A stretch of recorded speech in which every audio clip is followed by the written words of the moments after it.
بسم اللہ الرحمن الرحیم. باب الاول ان یزاد علی المخرج شیء من اجزائه اذا ذاک عن فرض اعلم ان مجموع المخارج سبعة اربعة منها لا تعول وهي الاثنان والثلاثة والاربعة والثمانية وثلاثة منها قد تعول اما الستة فانها قد تعول الى عشرة وترا وشفعا. بسم اللہ الرحمن الرحیم. یہ باب جو ہے وہ اول کے بیان میں ہے. یہ باب اول کے بیان میں ہے. اس سے پچھلے باب کے اندر جو ہے وہ مخارج فروض کا بیان ہوا تھا، اور اس باب کے اندر مصنف رحمہ اللہ جو ہیں وہ اول کا بیان فرما رہے ہیں. تو اول کا لفظی معنی ہے بلندی.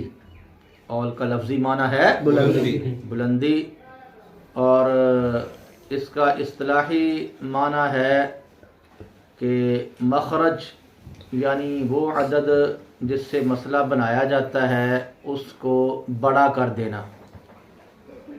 مخرج یعنی جس عدد سے مسئلہ بنایا جاتا ہے اس عدد کو کیا کر دینا؟ بڑا کر دینا. اور یہ اس وقت ہوتا ہے کہ جب مخرج جو ہے وہ اصحاب فرائض کے مجموعی حصوں سے تنگ ہو جائے. مجموعی حصے جو ہیں وہ زیادہ ہو جائیں اور مخرج چھوٹا ہو جائے. مجموعی حصے زیادہ ہو جائیں اور مخرج کیا ہو جائے؟ چھوٹا ہو جائے. تو اس صورت کے اندر جو مخرج ہوتا ہے اس کو بڑا کر دیا جاتا ہے. تو مخرج کے بڑا کرنے کو اول کہتے ہیں. مخرج کے بڑا کرنے کو اول کہتے ہیں. مصنف رحمہ اللہ جو ہیں انہوں نے اس کو اس انداز سے بیان فرمایا ہے. مصنف فرماتے ہیں کہ اول کا معنی ہے کہ مخرج کے اجزاء میں سے کسی جز کو مخرج پر زیادہ کر دینا. مخرج کے اجزاء میں سے کسی جز کو مخرج پر زیادہ کر دینا، مخرج پر بڑھا دینا، بشرطے کہ مخرج جو ہے وہ فرضی حصے سے کیا ہو جائے؟ تنگ ہو جائے. مخرج فرضی حصے سے تنگ ہو جائے. اس کو کیا کہتے ہیں؟ اول کہتے ہیں. مثال کے طور پر جو مسئلہ ہے وہ بنا ہو 6 سے. مسئلہ کس سے بنا ہو؟ 6 سے بنا ہو. مخرج جو ہے وہ 6 ہو اور نیچے جو اصحاب فرائض کے مجموعی حصے ہیں وہ 7 بن جائیں. کیا بن جائیں؟ 7 بن جائیں. تو اب جو ہے وہ مخرج کے اندر ہم مخرج کے ایک جز سدس کا کیا کریں گے؟ اضافہ کریں گے. مخرج کے ایک جز ظاہر بات ہے 6 سے مسئلہ بنا ہے تو 6 کا ایک جز جو سدس ہے وہ کیا بنے گا؟ 1. وہ کیا بنے گا؟ 1. تو 6 کے اندر آپ 1 کا اضافہ کر دیں گے تو اب جو مسئلہ ہے وہ بجائے 6 کے کس سے بنا لیا جائے گا؟ 7 سے بنا لیا جائے گا. ٹھیک ہے. جائیداد کے مجموعی حصے بجائے 6 کے 7 کر لیے جائیں گے. اور اگر مسئلہ جو ہے وہ بنا تھا 6 سے اور نیچے جو مجموعی حصے ہیں اصحاب فرائض کے جو مجموعی حصے ہیں ان کو جب جمع کیا گیا تو وہ 8 نکل آئے.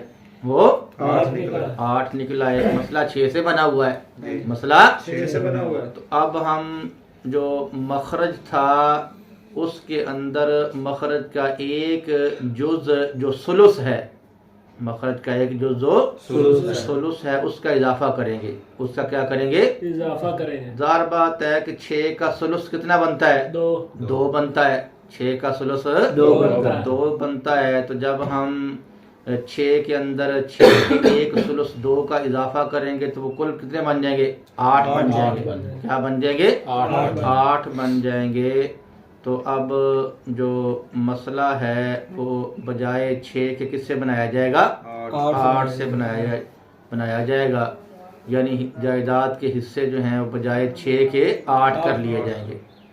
اسی طرح مسئلہ 6 سے بنا تھا اور جو اصحاب فرائض کے جو مجموعی حصے ہیں وہ جب جمع کیے گئے تو وہ نکل آئے 9. کتنے نکل آئے؟ 9 نکل آئے ہیں. تو اب ہم مخرج کے اندر جو ہے وہ 6 کے ایک جز نصف کا کیا کریں گے؟ اضافہ کریں گے. 6 کے ایک جز نصف کا اضافہ کریں گے. تو 6 کا جو نصف کتنا بنتا ہے؟ 3 بنتا ہے. تو 6 کے اندر جب ہم نے 3 کا اضافہ کر لیا تو بن گئے 9 بن گئے. وہ کتنے بن گئے؟ 9 بن گئے. تو اب پھر 6 کا اول ہو جائے گا، 9 کی طرف اول ہو جائے گا، 6 کا اول ہو جائے گا 9 کی طرف. اور اگر مسئلہ جو ہے وہ 6 سے بنا ہوا تھا اور نیچے ہم نے جب اصحاب فرائض کے حصوں کو جمع کیا، اصحاب فرائض کے حصوں کو جمع کیا تو وہ نکل آئے 10. کتنے ہو گئے؟ 10. حصے جو ہے وہ 10 بن گئے. تو مخرج تو 6 ہے، مخرج 6 ہے، اور مجموعی حصے جو بن چکے ہیں وہ کتنے ہیں؟ 10 بن چکے ہیں. تو ہم 6 کا جو ایک جز ثلثان ہے، 6 کا ایک جز جو ثلثان ہے اس کا 6 کے اوپر اضافہ کر دیں گے، اس کا 6 کے اوپر اضافہ کر دیں گے. اور ظاہر بات ہے کہ 6 کا جو ثلثان ہے وہ کتنا بنتا ہے؟ 4. 6 کا ثلثان 4 بنتا ہے. تو 6 کے اندر جب ہم ثلثان 4 کا اضافہ کریں گے تو بن جائیں گے 10. کیا بن جائیں گے؟ 10 بن جائیں گے. تو اس صورت کے اندر 6 کا اول ہو جائے گا 10 کی طرف. 6 کا اول ہوگا 10 کی طرف اول ہوگا. 6 کے اندر ثلثان کا اضافہ کر دیا جائے گا. اور ٹھیک ہے بھائی. بہرحال اس کی جو آسان تعبیر ہے اول کی وہ یہی ہے کہ جب اصحاب فرائض کے جو مجموعی حصے ہیں، اصحاب فرائض کے جو مجموعی حصے ہیں وہ مخرج سے کیا ہو جائیں؟ زیادہ. اصحاب فرائض کے مجموعی حصے مخرج سے زیادہ ہو جائیں، مخرج چھوٹا ہو جائے اور حصے زیادہ ہو جائیں تو مخرج کے اندر جو ہے وہ اضافہ کر دینا، مخرج کو بڑا کر دینا، اس کو کیا کہتے ہیں؟ اول. اس کو اول کہتے ہیں. اور یہ اول کا جو مسئلہ ہے سب سے پہلے جو ہے حضرت امیر المؤمنین خلیفۃ المسلمین فاروق اعظم رضی اللہ تعالی عنہ کے سامنے پیش آیا. اول کا مسئلہ سب سے پہلے فاروق اعظم رضی اللہ تعالی عنہ کے سامنے پیش آیا. واقعہ یوں ہوا کہ ایک عورت جو ہے وہ اپنا خامند اور 2 عینی بہنیں چھوڑ کر جو ہے فوت ہو گئی. ایک عورت جو ہے وہ اپنا خامند اور 2 عینی بہنیں چھوڑ کر فوت ہو گئی. تو اب اس صورت کے اندر جو شوہر ہے اس کا حصہ بنتا ہے نصف. اس کا حصہ بنتا ہے نصف حصہ بنتا ہے، کیونکہ جو عورت فوت ہوئی ہے اس کی اولاد موجود نہیں ہے، اس کی اولاد موجود نہیں ہے، لہذا اس کے خاوند کا حصہ بنتا ہے نصف. اور جو 2 عینی بہنیں ہیں، جو 2 عینی بہنیں ہیں ان کا حصہ بنتا ہے ثلثان. ان کا حصہ بنتا ہے ثلثان بنتا ہے. اور قانون کے مطابق جو مسئلہ ہے وہ بنتا ہے 6 سے. مسئلہ بنتا ہے 6 سے بنتا ہے، کیونکہ نصف جمع ہو گیا ثلثان کے ساتھ. نصف جمع ہوا ہے اور نصف جب ثلثان کے ساتھ جمع ہو جائے یا نصف دوسری نوع کے کسی حصے کے ساتھ بھی کیا ہو جائے؟ جمع ہو جائے. تو قانون ہم نے یہی پڑھا ہے کہ اس صورت میں مسئلہ 6 سے بنتا ہے. اب اگر ہم 6 سے مسئلہ بنائیں، 6 سے کیا کریں؟ مسئلہ بنائیں. 6 سے جو ہے وہ مسئلہ بنائیں اور جو خامد ہے، جو خامد ہے اس کا حصہ اس کو پہلے دیں، اس کا حصہ اس کو پہلے دیں. تو اس صورت میں شوہر جو ہے اس کو چلے جائیں گے 3. 6 کا نصف کتنا بنتا ہے؟ 3 بنتا ہے. تو پھر نصف حصہ 3 جو ہیں وہ شوہر کو جاتے ہیں، 3 جاتے ہیں شوہر کو. تو اس صورت کے اندر جو عینی بہنیں ہیں، جو عینی بہنیں ہیں ان کو خسارہ ہوگا. ان کا کیا ہوگا؟ خسارہ ہوگا. ان کو نقصان اٹھانا پڑے گا، کیونکہ 6 میں سے نصف جو 3 ہیں اگر شوہر کو دے دیے جائیں تو جو عینی بہنیں ہیں ان کو ان کا ثلثان پورا نہیں ملے گا، ان کو ان کا ثلثان پورا نہیں ملے گا۔ بھائی 6 کا ثلثان کتنا بنتا ہے؟ 4 بنتا ہے، 6 کا ثلثان 4 بنتا ہے، 4 بنتا ہے۔ 6 میں سے 3 تو چلے جانے ہیں کس کو؟ شوہر کو، شوہر کو چلے جانے ہیں، باقی کتنے بچیں گے؟ 3۔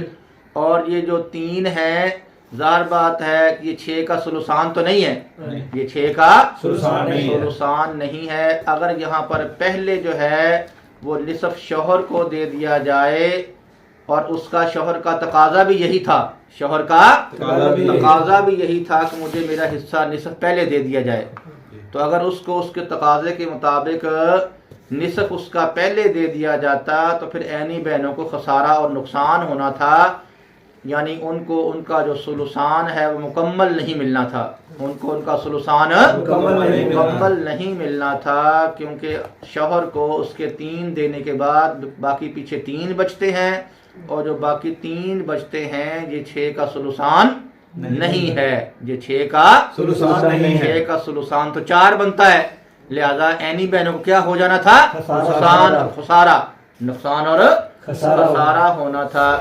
اور اگر 6 سے مسئلہ بنا کر تو جو عینی بہنیں ہیں ان کو ان کا ثلثان پہلے دے دیا جاتا، ان کو ان کا ثلثان پہلے دے دیا جاتا، جیسا کہ ان کا تقاضا بھی یہی تھا کہ ہمیں ہمارا ثلثان پہلے دیا جائے، ہمیں ہمارا ثلثان پہلے دے دیا جائے۔ تو 6 کا ثلثان بنتا ہے 4، 6 کا ثلثان بنتا ہے 4، 6 کا ثلثان 4 بنتا ہے، تو اگر ہم 4 عینی بہنوں کو پہلے دے دیتے تو پھر اس صورت میں جو شوہر ہے اس کو نقصان اٹھانا پڑنا تھا، اس کو نقصان اٹھانا پڑنا تھا، اس کو خسارہ برداشت کرنا پڑنا تھا، کیونکہ اس صورت کے اندر جو شوہر ہے اس کو اس کا پھر پورا نصف نہیں ملنا تھا، اس کو اس کا پورا نصف نہیں ملنا تھا، کیونکہ 4 تو لے چکی ہوتی عینی بہنیں، 6 میں سے 4 تو لے چکی ہوتی عینی بہنیں لے چکی ہوتی، پیچھے بچنے تھے 2، پیچھے بچنے تھے 2 بچنے تھے، اور یہ جو 2 ہے ظاہر بات ہے کہ یہ 6 کا نصف نہیں ہے، یہ 6 کا نصف تو بنتا ہے 3، 6 کا نصف تو بنتا ہے 3 بنتا ہے، لہذا اس صورت کے اندر پھر جو شوہر ہے اس کو نقصان ہونا تھا، اس کو کیا ہونا تھا؟ نقصان ہونا تھا۔ بھائی اگر شوہر کو پہلے اس کا حصہ دیا جاتا جیسا کہ اس کا تقاضا تھا تو پھر عینی بہنوں کو نقصان ہونا تھا، اور اگر عینی بہنوں کو ان کا حصہ پہلے دیا جاتا جیسا کہ ان کا تقاضا تھا تو پھر شوہر کو کیا ہونا تھا؟ نقصان ہونا تھا۔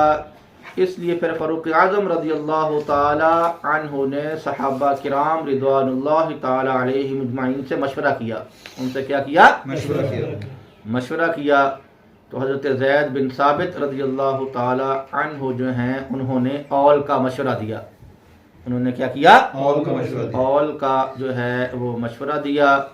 تو فاروق اعظم رضی اللہ تعالی عنہ نے حکم صادر فرمایا کہ تم فرائض کے اندر اول کیا کرو، کیا کیا کرو؟ ان کے مشورے کو مان لیا اور حکم دیا کہ فرائض میں اول کیا کرو۔ اور جو دیگر صحابہ کرام رضوان اللہ تعالی علیہم اجمعین تھے انہوں نے اس مسئلہ کے اندر ان کی تائید و توثیق فرما دی، ان کی تائید و لہذا مسئلہ اول پر اجماع ہو گیا، مسئلہ اول پر کیا ہو گیا؟ اجماع ہو گیا۔ تو اب ظاہر بات ہے کہ یہ جو مسئلہ پیش آیا تھا، مسئلہ پیش آیا تھا، اس مسئلہ کے اندر اب اول ہو جائے گا کس؟ 7 کی طرف، اول ہو جائے گا 7 کی طرف جو ہے وہ اول ہو جائے گا۔ تو جائیداد کے حصے جو ہیں وہ بجائے 6 کے 7 کر دیے جائیں گے، جائیداد کے حصے بجائے 6 کے 7 کر دیے جائیں گے، جن میں سے جو 3 حصے ہیں وہ دے دیے جائیں گے شوہر کو، اور جو 4 حصے ہیں وہ دے دیے جائیں گے عینی بہنوں کو۔ اس طرح پھر جو شوہر ہے اور جو عینی بہنیں ہیں ان دونوں کو تھوڑا تھوڑا خسارہ ہو جائے گا، کیا ہو جائے گا؟ دونوں کو تھوڑا تھوڑا خسارہ ہو جائے گا. نامکمل خسارہ کس کو ہوگا؟ شوہر کو. اور نامکمل خسارہ اینی بہنوں کو. کچھ خسارہ شوہر اٹھا لے گا اور کچھ خسارہ جو ہے اینی بہنیں جو ہیں وہ برداشت کر لیں گی. ٹھیک ہے. اگر شوہر کو پہلے دے دیے جاتے تو پھر مکمل خسارہ ہونا تھا اینی بہنوں کو, اور اگر اینی بہنوں کو پہلے دے دیے جاتے تو پھر مکمل خسارہ شوہر کو ہونا تھا. لہذا اول کر لیا گیا, حصے بجائے 6 کے 7 کر لیے گئے تاکہ تھوڑا تھوڑا خسارہ دونوں کو ہو جائے. ہاں تھوڑا تھوڑا خسارہ دونوں کو ہو جائے. ٹھیک ہے جی. تو یہاں پر جو ہے وہ ہم اصل مسئلہ جو مصنف رحمہ اللہ نے بیان فرمایا ہے تو اس سے قبل ہم قاعدہ کے طور پر جو ہے وہ ایک بات ذکر کرتے ہیں. وہ بات یہ ہے کہ مسائل جو ہیں وہ 3 قسم کے ہیں. مسائل کی 3 قسمیں ہیں. مسائل کی 3 قسمیں ہیں. نمبر 1 مسئلہ عادلہ, نمبر 1 مسئلہ عادلہ, نمبر 2 مسئلہ عائلہ, اور نمبر 3 مسئلہ ردیہ. ٹھیک ہے. مسئلہ عادلہ اس مسئلہ کو کہتے ہیں کہ جس کے اندر وارثوں کے جو حصے ہیں وہ مخرج کے برابر ہوں. وارثوں کے جو حصے ہیں مخرج کے برابر وہ مخرج کے کیا ہوں؟ برابر ہوں. تو اس مسئلہ کو مسئلہ عادلہ کہتے ہیں. اس مسئلہ کو مسئلہ عادلہ کہتے ہیں. اور مسئلہ عائلہ اس مسئلہ کو کہتے ہیں کہ جس کے اندر وارثوں کے جو مجموعی حصے ہیں وہ مخرج سے زیادہ ہو جائیں. وارثوں کے مجموعی حصے مخرج سے زیادہ ہو جائیں. مخرج جو ہے وہ چھوٹا ہو جائے اور جو حصے ہیں وہ کیا ہو جائیں؟ بڑھ جائیں. حصے بڑھ جائیں اور مخرج چھوٹا ہو جائے. اور مسئلہ ردیہ اس مسئلہ کو کہتے ہیں کہ جس کے اندر اصحاب فرائض کے جو مجموعی حصے ہیں وہ کم ہوں اور جو مخرج ہے وہ بڑا ہو. ٹھیک ہے بھائی. مسئلہ عادلہ وہ مسئلہ ہے کہ جس کے اندر اصحاب فرائض کے حصے جو ہیں وہ مخرج کے برابر ہوں, مخرج کے برابر. اور مسئلہ عائلہ وہ مسئلہ ہے کہ جس کے اندر اصحاب فرائض کے جو مجموعی حصے ہیں وہ زیادہ ہو جائیں اور مخرج چھوٹا ہو جائے. اور مسئلہ ردیہ اس مسئلہ کو کہتے ہیں کہ جس کے اندر اصحاب فرائض کے جو مجموعی حصے ہیں وہ کم ہوں اور مخرج کیا ہو؟ بڑا ہو. اب مسئلہ عادلہ کی مثال ہم سب سے پہلے جو ہے وہ ذکر کر دیتے ہیں. ایک عورت اپنا خامد اور اینی بہن چھوڑ کر فوت ہوئی تو ظاہر بات ہے کہ اس صورت کے اندر ہم میت لکھنے کے بعد جو ہے وہ زوج لکھیں گے اور اس کے بعد ہم لکھیں گے اینی بہن. تو مرنے والی عورت کی اولاد جو ہے وہ موجود نہیں ہے, اور اولاد موجود نہیں ہے, اس لیے اس کے خامد کو نصف ملے گا. اس کے خامد کو نصف ملے گا. خامد کے نیچے ہم نصف لکھ دیتے ہیں. اور جب ایک اینی بہن ہو تو اس کے لیے بھی نصف ہوا کرتا ہے, اس کے لیے بھی نصف ہوا کرتا ہے. لہذا اینی بہن کے نیچے بھی ہم لکھ دیتے ہیں نصف. ٹھیک ہے. اس مسئلہ کے اندر جو 6 حصے ہیں ان میں سے فقط ایک حصہ آیا ہوا ہے. فقط ایک حصہ آیا ہوا ہے اور وہ ہے نصف. کیا ہے؟ نصف. اور نصف کا جو ہم نام عدد ہے وہ کوئی نہیں ہے. ہم نام عدد کوئی نہیں ہے. اس کا معین و مددگار عدد 2 کو ٹھہرایا گیا ہے. 2 کو اس کا معین و مددگار عدد ہاں جو 2 ہے وہ عدد جو ہے وہ نصف کا معین و مددگار ہے.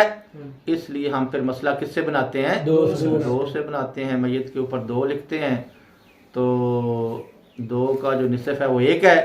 وہ 1 آ گیا زوج کے نصف کے نیچے, زوج کے, اور جو دوسرا 1 بچا ہے وہ آ گیا اینی بہن کے نصف کے نیچے آ گیا. تو اب جائیداد کے کل 2 حصے کر لیے گئے. جائیداد کے کل 2 حصے کر لیے گئے جن میں سے ایک حصہ دے دیا خامد کو اور ایک حصہ دے دیا اینی بہن. ہاں تو یہ مسئلہ عادلہ ہے کیونکہ اس کے اندر جو وارثوں کے حصے ہیں وہ مخرج کے کیا ہیں؟ بالکل برابر ہیں. مخرج کے بالکل کیا ہیں؟ برابر ہیں. اور مسئلہ آئلہ اس کی مثال جو ہے وہی ہے جو ابھی ہم نے پیچھے ذکر کر دی ہے. اس کی مثال وہی ہے جو ابھی ہم نے پیچھے ذکر کر دی ہے کہ ایک عورت جو ہے وہ اپنا خامند اور 2 عینی بہنیں چھوڑ کر کیا ہوئی؟ فوت ہوئی ہے. ٹھیک ہے. تو ظاہر بات ہے ہم نے یہ بات اوپر ذکر کر دی ہے کہ مسئلہ اس صورت میں 6 سے بنا ہے. مسئلہ 6 سے بنا ہے اور اس کے اندر اول ہو گیا ہے کس کی طرف؟ 7 کی طرف. اول ہو گیا ہے 7 کی طرف کیونکہ مجموعی حصے جو ہیں وہ 7 بنتے ہیں. مجموعی حصے 7 بنتے ہیں اور جو مخرج ہے وہ 6 ہے. مخرج 6 ہے، حصے 7 ہیں. تو حصے جو ہیں وہ مخرج سے کیا ہو گئے؟ بڑھ گئے ہیں. حصے زیادہ ہو گئے، مخرج چھوٹا ہے، لہذا 6 کا اول ہو گیا 7 کی طرف. 6 کا اول 7 کی طرف ہو گیا، جن میں سے 3 شوہر کو دے دیے اور 4 عینی بہنوں کو دے دیے. 4 عینی بہنوں کو دے دیے. ٹھیک ہے. اب ہم جو ہے وہ مسئلہ ردیہ کی مثال پیش کرتے ہیں. مسئلہ ردیہ کی جو ہے وہ مثال پیش کرتے ہیں. ایک مرد اپنی بیوی اور بیٹی کو چھوڑ کر فوت ہو گیا. اپنی بیوی اور بیٹی کو چھوڑ کر کیا ہو گیا؟ فوت ہو گیا. تو میت لکھنے کے بعد سب سے پہلے ہم لکھ لیتے ہیں بیوی کو اور اس کے بعد لکھتے ہیں بیٹی کو. ٹھیک ہے. اب چونکہ جو شخص فوت ہوا ہے اس کی اولاد موجود ہے، اس لیے اس کی بیوی کو ملے گا سمن. اس کی بیوی کو ملے گا سمن ملے گا، اور لہذا بیوی کے نیچے ہم لکھ دیتے ہیں سمن. بیوی کے نیچے سمن لکھ دیتے ہیں. اور جب ایک بیٹی موجود ہو تو اس کو نصف ملا کرتا ہے، اس کو نصف ملا کرتا ہے، لہذا بیٹی کے نیچے ہم لکھ دیتے ہیں نصف. اب یہاں اس مسئلہ کے اندر جو ہے وہ 2 فرضی حصے جمع ہو گئے ہیں. کیا ہو گئے؟ 2 فرضی حصے جمع ہو گئے ہیں، سمن اور نصف. سمن اور نصف. اور ان دونوں حصوں میں سے جو چھوٹا حصہ ہے وہ کیا ہے؟ سمن ہے. چھوٹا حصہ سمن ہے. یہ دونوں حصے ایک ہی نوع سے ہیں، پہلی نوع سے ہیں، اور ان میں سے چھوٹا حصہ جو ہے وہ سمن ہے. اور ہم نے یہ قانون جو ہے وہ پڑھا ہوا ہے، جب ایک ہی نوع کے 2 یا 2 سے زیادہ حصے کیا ہو جائیں؟ جمع ہو جائیں تو مسئلہ بنا کرتا ہے. جو چھوٹا حصہ ہوتا ہے اس کے ہم نام عدد سے مسئلہ بناتے ہیں. جو چھوٹا حصہ ہوتا ہے اس کے ہم نام عدد سے مسئلہ بناتے ہیں. تو چھوٹا حصہ یہاں پر سمن ہے. چھوٹا حصہ یہاں پر سمن ہے، اور سمن کا ہم نام عدد کیا ہے؟ 8. اس کا ہم نام عدد 8 ہے، ثمانیہ ہے. لہذا مسئلہ بناتے ہیں کس سے؟ 8 سے. تو اس 8 سے مسئلہ بنایا، اسی سے اب حصے نکالنے ہیں. تو 8 کا سمن کتنا بنتا ہے؟ 1 بنتا ہے. لہذا ہم نے 1 لکھ دیا زوجہ کے سمن کے نیچے، اور 8 کا جو نصف بنتا ہے وہ کتنا بنتا ہے؟ 4. 8 کا نصف 4 بنتا ہے. لہذا ہم وہ 4 لکھ دیا بیٹی کے نصف کے نیچے. اب ہم نے ان حصوں کو جمع کیا تو 1 ملا تھا بیوی کو اور 4 ملے تھے بیٹی کو. 1 اور 4 5 ہو گئے. تو مجموعی حصے ہو گئے 5. مجموعی حصے 5 ہو گئے. اور جو مخرج ہے وہ کتنا ہے؟ 8 ہے. اب جو مجموعی حصے ہیں وہ کم ہیں اور جو مخرج ہے وہ کیا ہے؟ بڑا ہے. مجموعی حصے کم ہیں اور مخرج بڑا ہے. اور یہاں پر جو باقی حصے 3 بچے ہیں، باقی حصے جو 3 بچے ہیں ان کو لینے والا کوئی اسبہ موجود نہیں ہے. ان کو لینے والا کوئی اسبہ موجود نہیں ہے. لہذا یہاں پر رد ہوگا. یہاں پر کیا ہوگا؟ رد ہوگا. اور زوجہ چونکہ اصحاب رد میں سے نہیں ہے، زوجہ اصحاب رد میں سے نہیں ہے. لہذا جو باقی 3 بچے ہیں وہ بطور رد بیٹی کو دے دیے جائیں گے. وہ بطور رد بیٹی کو دے دیے جائیں گے. ٹھیک ہے. لو جناب، یہ جو ہیں وہ 3 مثالیں ہیں، مسئلہ عادلہ کی، مسئلہ عائلہ کی اور مسئلہ ردیہ کی. ٹھیک ہے. اب اس گفتگو کے بعد مصنف رحمہ نے جو گفتگو فرمائی ہے وہ سماعت فرمائیں۔ مصنف فرماتے ہیں کہ جو مخارج ہیں، جو کیا ہیں؟ مخارج ہیں وہ 7 ہیں۔ مخارج کتنے ہیں؟ 7 ہیں۔ 7 ہیں۔ جو مخارج 7 ہیں یہ پہلے آپ کو میں نے بتائے ہوئے ہیں، 2 3 4 6 8 12 اور 24، یہی مخارج ہے نا جی؟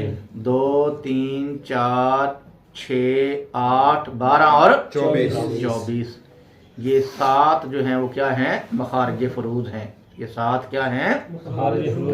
ٹھیک ہے بھائی۔ اور ان 7 میں سے جو 4 ہیں ان کے اندر اول نہیں ہوتا، جو 4 ہیں ان کے اندر اول نہیں ہوتا، اور جن 4 کے اندر اول نہیں ہوتا ان میں سے جو ہے وہ 2 ہے، 3 4 اور 8، 2 3 4 اور 8، یہ 4 عدد ایسے ہیں کہ جن کے اندر اول نہیں ہوتا، جن کے اندر اول نہیں ہوتا۔ ہاں اول نہیں ہوتا۔ جب مسئلہ جو ہے وہ 2 سے بنے، جب مسئلہ 2 سے بنے، یا مسئلہ جو ہے وہ 3 سے بنے، یا مسئلہ 4 سے بنے، یا مسئلہ 8 سے بنے، ٹھیک ہے، تو اس کے اندر، اس صورت کے اندر جو حصے ہوتے ہیں، جو حصے ہوتے ہیں وہ مخرج سے بڑا نہیں کرتے، جو حصے ہوتے ہیں وہ مخرج سے بڑا نہیں کرتے، جس کی وجہ سے اول کی کوئی حاجت و ضرورت نہیں ہوتی، ٹھیک ہے۔ ہاں البتہ باقی جو 3 عدد بچتے ہیں، باقی جو 3 عدد بچتے ہیں، 6 12 اور 24، 6 12 24، تو ان کے اندر کبھی اول ہوتا ہے، ان کے اندر کبھی اول ہوتا ہے اور کبھی اول نہیں ہوتا، کبھی اول ہوتا ہے کبھی تو جو مجموعی حصے ہیں وہ مخرج سے بڑھ جاتے ہیں، مخرج سے بڑھ جاتے ہیں، جس کی وجہ سے اول کرنے کی حاجت پڑتی ہے، اور کبھی جو ہے وہ حصے جو ہیں مخرج سے بڑھتے نہیں ہیں، جس وجہ سے اول کرنے کی حاجت نہیں ہوتی، اول کرنے کی حاجت نہیں پڑتی ہے۔ اس کے بعد مصنف رحمہ اللہ جو ہیں انہوں نے اول کی حد بھی بیان فرمائی ہے، اول کی حد بھی بیان فرمائی ہے، اور یہ بتایا ہے کہ کس عدد کا اول جو ہے وہ کہاں تک ہوتا ہے، کس عدد کا اول کہاں تک ہوتا ہے اور کس طرف ہوتا ہے، کہاں تک ہوتا ہے اور کس طرف ہوتا ہے۔ سب سے پہلے بیان فرمایا کہ جو 6 کا عدد ہے، جو 6 کا عدد ہے، اس کا اول جو ہے وہ 10 تک ہوتا ہے، اس کا اول ہوتا ہے 10 تک، 10 سے زیادہ نہیں ہوتا۔ جب مسئلہ جو ہے وہ 6 سے بنایا گیا ہو، مسئلہ 6 سے بنایا گیا ہو، تو جب اس کے اندر اول ہوگا تو اول جو ہے بس 10 تک ہو سکتا ہے، اس سے اوپر نہیں کبھی بھی ہوتا، اس سے اوپر کبھی بھی نہیں ہوتا، ٹھیک ہے۔ اور ہوتا کس طرف ہے؟ فرمایا کہ وہ اول جو ہے وہ 7 کی طرف بھی ہوتا ہے، 8 کی طرف بھی ہوتا ہے، 9 کی طرف بھی ہوتا ہے، اور 10 کی طرف یعنی 6 کا جو اول ہے یہ وترن بھی اول کرتا ہے اور شفعن بھی وترن بھی اور شفعن بھی۔ وتر کا مطلب ہوتا ہے طاق، وتر کا مطلب طاق ہوتا ہے، طاق ظاہر بات ہے جو 2 پر پورا تقسیم نہ ہو، جو 2 پر پورا تقسیم نہ ہو اس کو طاق کہتے ہیں، اور جفت کا مطلب ہوتا ہے جو 2 پر پورا کیا ہو جائے، تقسیم ہو جائے۔ تو وتر کا مطلب کیا ہے؟ طاق، اور شفع کا مطلب کیا ہے؟ جفت، ٹھیک ہے۔ تو یہاں پر جو طاق بنے گا، یہاں پر جو طاق بنے گا وہ بنے گا 7 اور 9، کیا بنے گا؟ 7 اور 9. اور یہاں پر جو جفت بنے گا وہ بنے گا 8 اور 10. ٹھیک ہے، یہاں پر جو جفت بننا ہے وہ کس نے بننا ہے؟ 8 اور 10 نے. اور یہاں پر جو طاق بننا ہے وہ کس نے بننا ہے؟ 7 نے اور 9 نے بننا ہے. ٹھیک ہے بھائی. اب ہم جو ہے وہ ان تمام کی جو ہے وہ مثالیں پیش کرتے ہیں کہ 6 کا اول 7 کی طرف ہو اس کی کیا مثال ہے، 8 کی طرف ہو اس کی کیا مثال ہے، 9 کی طرف ہو اور 10 کی طرف ہو ان کی کیا مثالیں ہیں. جی. تو ہم ان کی جو ہے وہ ترتیب وار اس کی جو ہے مثالیں پیش کرتے ہیں. 6 کا اول جو ہے وہ 7 کی طرف ہو، 6 کا اول 7 کی طرف ہو. 7 کی طرف ہو تو اس کی مثال تو وہی ہے جو ہم اوپر بیان کر چکے ہیں. اوپر بیان کر چکے ہیں کہ ایک عورت جو ہے وہ اپنا خامند اور 2 عینی بہنیں چھوڑ کر کیا ہو گئی؟ فوت ہو گئی. تو ظاہر بات ہے اس صورت کے اندر مسئلہ جو ہے وہ بنا تھا 6 سے. مسئلہ بنا تھا 6 سے مسئلہ بنا تھا اور جو مجموعی حصے تھے وہ ہو گئے تھے 7. کیا ہو گئے تھے؟ 7. مجموعی حصے 7 ہو گئے تھے جس کی وجہ سے 6 کا اول ہو گیا تھا 7 کی طرف. 6 کا اول ہو گیا تھا 7 کی طرف. اور وہ والی مثال کے جس کے اندر جو ہے وہ 6 کا اول ہو جائے 8 کی طرف. 6 کا اول ہو جائے 8 کی طرف. ایک عورت جو ہے وہ اپنا خامد 2 عینی بہنیں اور ایک اخیافی بہن چھوڑ کر فوت ہو گئی. ایک عورت جو ہے وہ اپنا خامد 2 عینی بہنیں اور ایک اخیافی بہن چھوڑ کر فوت ہو گئی. تو میت لکھنے کے بعد ہم سب سے پہلے شوہر لکھ لیتے ہیں، اس کے بعد 2 عینی بہنیں لکھ لیتے ہیں اور اس کے بعد جو ہے وہ ایک اخیافی بہن کو لکھ لیتے ہیں. تو یہاں پر چونکہ مرنے والی عورت کی اولاد موجود نہیں ہے اس لیے اس کے شوہر کو ملے گا نصف.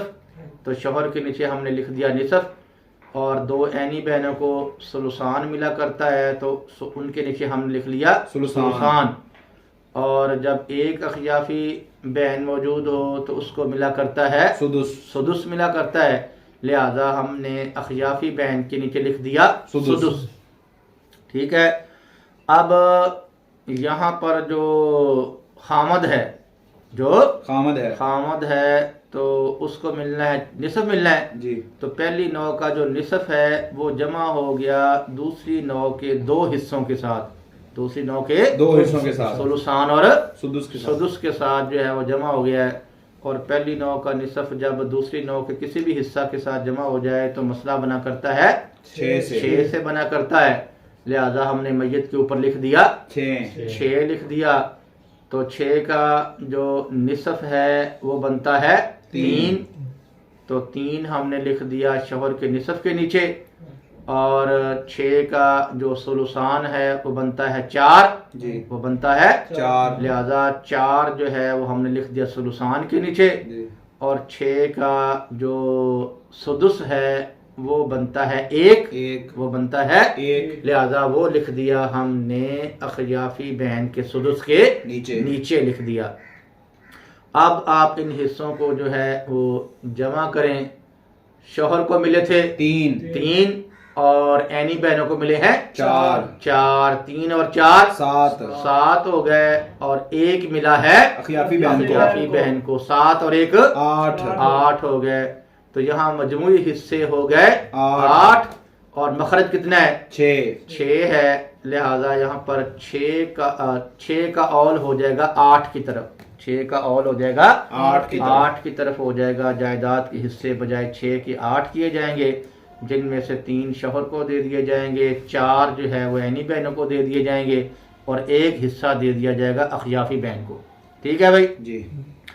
اب ہم جو ہے وہ والی مثال آپ کو سناتے ہیں. وہ مثال آپ کے سامنے پیش کرتے ہیں کہ جس کے اندر 6 کا اول ہو جائے 9 کی طرف 6 کا اول ہو جائے 9 کی طرف اول ہو جائے. ایک عورت جو ہے فوت ہو گئی جی. ایک عورت فوت ہو گئی اور اس نے اپنے ورثاء کے اندر اپنا خامند 2 عینی بہنیں اور 2 اخیافی بہنیں چھوڑی جی. خامند چھوڑا 2 عینی بہنیں اور 2 اخیافی اخیافی بہنیں جو ہیں وہ چھوڑی ہیں. تو میت لکھنے کے بعد سب سے پہلے ہم خامد لکھتے ہیں، اس کے بعد 2 عینی بہنیں لکھتے ہیں، اور اس کے بعد ہم لکھتے ہیں 2 اخیافی بہنیں. ٹھیک ہے. تو یہاں پر چونکہ مرنے والی عورت کی اولاد موجود نہیں ہے، اس کے شوہر کو ملے گا نصف، تو اس کے نیچے نصف لکھ دیا، اور 2 عینی بہنوں کو ملے گا ثلثان، ان کے نیچے ثلثان لکھ دیا، اور 2 اخیافی بہنوں کو ملے گا ثلث، تو اس کے نیچے ہم نے ان کے نیچے کیا لکھ دیا؟ ثلث لکھ دیا. یہاں پہلی نو کا جو نصف ہے وہ دوسری نو کے جو ہے وہ 2 حصوں کے ساتھ جمع ہو گیا ہے، 2 حصوں کے ساتھ جمع ہو گیا ہے. لہذا قانون کے مطابق ہم مسئلہ بنائیں گے 6 سے. میت کے اوپر 6 لکھ دیا، میت کے اوپر 6 لکھ دیا ہے. تو 6 کا جو نصف ہے وہ بنتا ہے 3، وہ خامد کے نصف کے نیچے لکھ دیا، اور 6 کا جو ثلثان ہے وہ 4 بنتا ہے، وہ عینی بہنوں کے ثلثان کے نیچے لکھ دیا، اور 6 کا جو ثلث ہے وہ 2 بنتا ہے، تو وہ اخیافی بہنوں کے ثلث کے نیچے لکھ دیا. اب آپ ان حصوں کو جو ہے وہ جمع کریں. تو خامد کو ملے تھے 3 ملے تھے، اور عینی بہنوں کو ملے تھے 4. 3 اور 4 7 ہو گئے، 3 اور 4 7 ہو گئے، اور اخیافی بہنوں کو ملے ہیں 2. 7 اور 2 9. تو مجموعی حصے ہو گئے 9، اور مخرج ہے 6. لہذا 6 کا اول ہو جائے گا 9 کی طرف، 6 کا اول ہو جائے گا 9 کی طرف ہو جائے گا. جائیداد کے اب حصے جو ہے وہ بجائے 6 کے 9 کیے جائیں گے، جن میں سے 3 خامد کو، 4 عینی بہنوں کو، اور جو 2 حصے ہیں وہ اخیافی بہنوں کو دیے جائیں گے. اب ہم جو ہے وہ مثال ذکر کرتے ہیں کہ جس مثال کے اندر جو ہے وہ 6 کا اول ہو جائے 10 کی طرف، 6 کا اول 10 کی طرف ہو جائے. ٹھیک ہے. ایک عورت جو ہے وہ اپنا خامد، 2 عینی بہنیں، 2 اخیافی بہنیں، اور ماں چھوڑ کر کیا ہوئی؟ فوت ہوئی. ایک عورت جو ہے وہ اپنا خامد، 2 عینی بہنیں، 2 اخیافی بہنیں، اور ماں چھوڑ کر کیا ہو گئی؟ فوت ہو گئی. تو میت لکھنے کے بعد سب سے پہلے ہم خامد کو لکھتے ہیں، اس کے بعد عینی بہنوں کو، اس کے بعد اخیافی بہنوں کو، اور اس کے بعد ہم لکھ لیتے ہیں ماں کو. ٹھیک ہے. تو چونکہ مرنے والی عورت کی اولاد موجود نہیں ہے تو شوہر کو نصف ملنا ہے، تو اس کے نیچے نصف آ گیا، اور عینی بہنوں کا 2 ہونے کی صورت میں ثلثان ہوتا ہے حصہ، تو ان کے نیچے ثلثان لکھ دیا. اخیافی بہنیں جب 2 یا 2 سے زیادہ ہوں تو ان کو ملا کرتا ہے ثلث، ان کے نیچے ثلث لکھ دیا، ان کے نیچے. اور جب کوئی شخص فوت ہو جائے اور اس کے 2 یا 2 سے زیادہ بہن بھائی کسی بھی جہت کے موجود ہوں، اس کے 2 یا 2 سے زیادہ بہن بھائی کسی بھی جہت کے موجود ہوں، تو اس کی ماں کو ملا کرتا ہے سدس. لہذا ماں کے نیچے ہم لکھ دیتے ہیں سدس، ماں کے نیچے سدس لکھ دیتے ہیں. یہاں پر جو پہلی نو کا نصف ہے وہ دوسری نو کے تمام حصوں کے ساتھ کیا ہو گیا؟ جمع ہو گیا. ثلثان، ثلث اور سدس تینوں حصوں کے ساتھ جمع ہو چکا ہے. قانون کے مطابق مسئلہ بنے گا 6 سے. میت کے اوپر ہم لکھ دیتے ہیں 6 لکھتے ہیں. اب 6 کا جو نصف ہے وہ بنتا ہے 3، تو خامد کے نصف کے نیچے 3 لکھ دیا. 6 کا جو ثلثان ہے وہ بنتا ہے 4، تو ثلثان کے نیچے ہم نے 4 لکھ دیا. 6 کا جو ثلث ہے وہ بنتا ہے 2، ثلث کے نیچے ہم نے 2 لکھ دیا. اور 6 کا جو سدس ہے وہ بنتا ہے 1، تو سدس کے نیچے ہم نے لکھ دیا 1. اب ان حصوں کو جو ہے وہ آپ جمع کریں. شوہر کو ملے تھے 3، اور عینی بہنوں کو ملے 4. 3 اور 4 7 ہو گئے، اور اخیافی بہنوں کو ملے ہیں 2. 7 اور 2 9 ہو گئے، اور 1 ملا ہے کس کو؟ ماں کو. 9 اور 1 10. 9 اور 1 10. مجموعی حصے ہو گئے 10 ہو گئے، اور مخرج تھا 6. مخرج تھا 6 تھا. مخرج جو ہے وہ چھوٹا ہے، مجموعی حصے کیا ہیں؟ بڑے ہیں، زیادہ ہیں. لہذا 6 کا اول ہو جائے گا 10 کی طرف. تو جائیداد کے حصے جو ہیں اب بجائے 6 کے 10 کیے جائیں گے، جن میں سے 3 شوہر کو دے دیے جائیں گے، 4 حصے عینی بہنوں کو دے دیے جائیں گے، دو حصے جو ہیں وہ اخیافی بہنوں کو دے دیے جائیں گے اور ایک حصہ ماں کو دے دیا جائے گا. ٹھیک ہے بھائی. یہ آپ نے جو ہے نا جی وہ 6 کا اول جو 10 تک ہوتا ہے وطرن بھی ہوتا ہے اور شفعن بھی ہوتا ہے.